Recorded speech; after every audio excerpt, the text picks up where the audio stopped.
But it is kind of wonderful because we just go to Sheila's font on her computer and we can just type. Oh, that's great. And it's Sheila's And it works. font. It's amazing.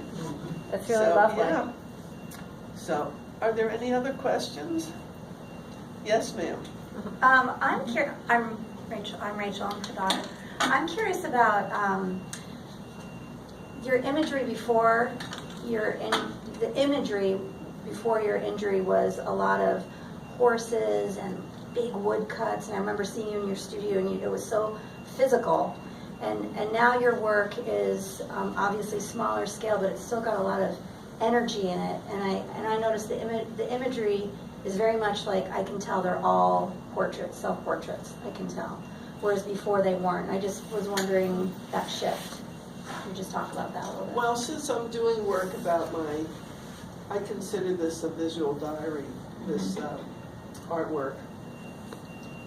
It would be about me. I mean, I think there's a lot of things I wanted to talk about, like the collar one. That collar that I drew around my neck is a 15th century dog collar, if you can believe it, that I found on the internet, and I thought, well, that's what my collar felt like. So that's when I used that. So I'm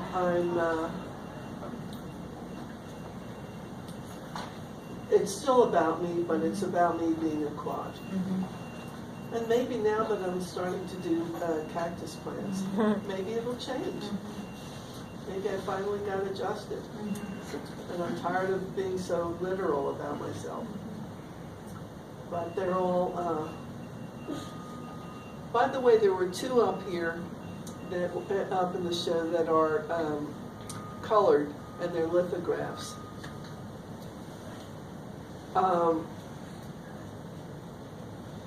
They don't really look like lithographs. They look like silk screen prints, if anyone ever, if you know anything about prints. But I didn't know how to handle the color, and in fact, I'm not real excited about the color use in those. But they're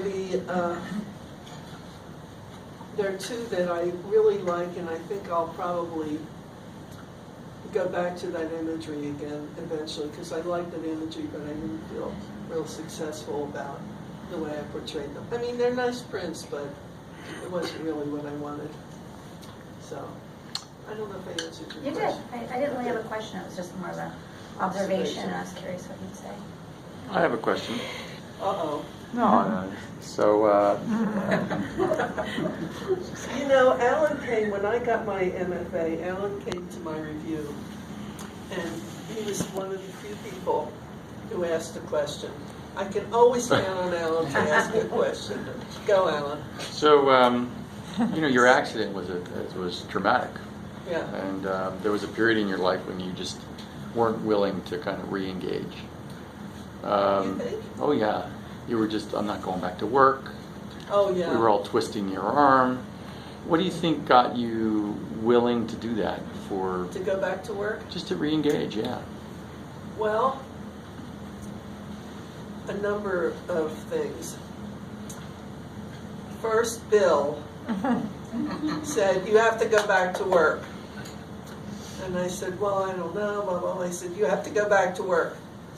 So that was one force, and he's a very powerful person in my life, because he works with me 3 times a week, so I have to give him a lot of attention. And Lynn said, you can go back to work and see if you like it, or you cannot go back to work. It's your choice. He gave you that freedom to think about it. And you said, what are you going to do, Mom? Just lay there? Of course you're going back to work. You're not ready to retire. This is a wonderful opportunity for you. Because I was ready to retire. I was 68, and I thought, maybe I should retire. But we worked it out with the Disability Center at the U of A.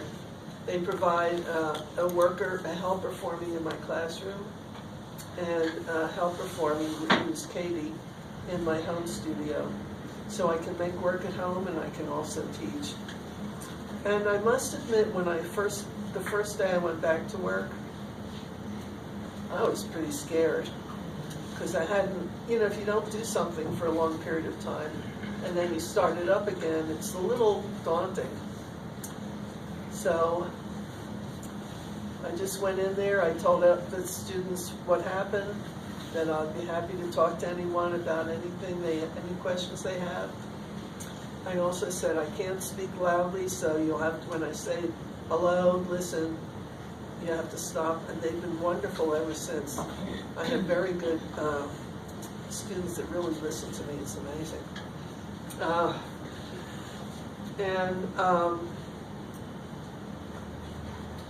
That's, I guess I just decided, what else am I going to do?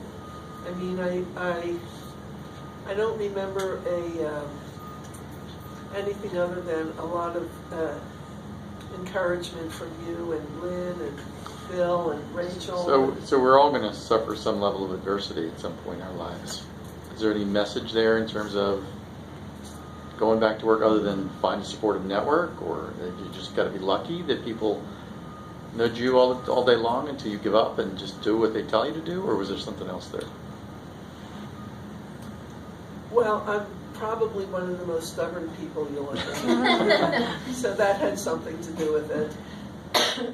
I like the challenge of being able to develop drawing and try to draw and try to go back to as normal a life as I could. Don't forget, I gave up a lot of things. I gave up my horses.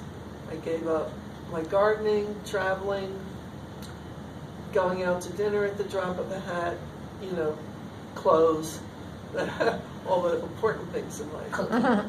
Cooking, that's right, and even cleaning. I'd be willing to clean. And I remember saying to myself, boy, when I was little, I used to cry a lot. When I was a little kid like you, I used to cry a lot.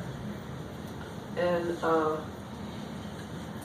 I remember saying to myself, boy, if I could just cry and everything would be back to normal, I would do it. But it's not going to help, so there's no point in crying. And so, I don't know, I think I'm just real stubborn. You can appreciate that, can't you? Okay. And I'm very determined, and I usually see things through when I start them. I remember that the people at Barrows, she said, oh yeah, you could go back to work in 6 months. Well, it took a year and 6 months for me to feel like I could handle it. But I did. And by the way, when I came home from work the first day, there was Bill. He came in and he said, so, did you go to work? Do you want to say what you told me? Yeah. No, go ahead. So he said, did you go to work? He had his hand on his hip and he was all ready for a fight. And I said, sure, I went to work. He said, well, I was ready to quit. If you didn't go to work, I was going to quit. And he said, I thought you thought I wasn't going to go, didn't you? Yeah, I did. I really did. You weren't going to go. Well, you never met anyone as stubborn as me. And we're still trying to work it out. So work has been wonderful for me. Number one, it's given me my voice back. I mean, I can speak very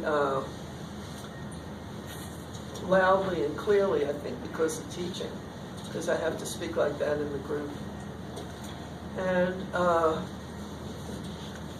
it's fun to be around people like Matt, who have these wonderful ideas, did crazy things in the classroom. I just had to let him go. I couldn't harness his energy. You were stubborn with that, too. Yeah,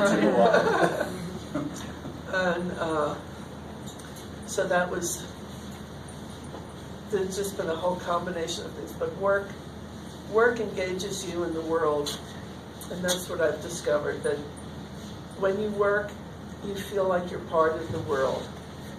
And to retire, I think I'm going to work a long time. There's a guy who was on the U of A, one of the magazines they put out, 93 years old. He's still working in the business college. And I thought, well, if he can do it, I can do it.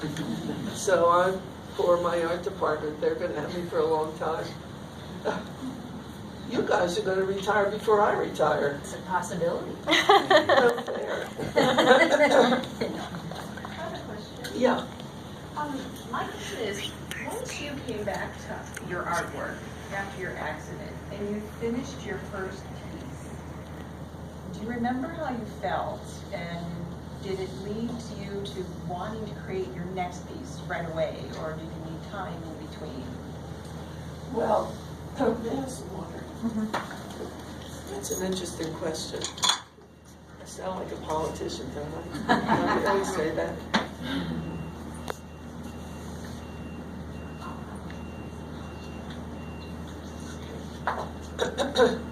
Usually when you're in the zone of art making, when you're making one piece, your mind is already on to the next piece, or the next three pieces.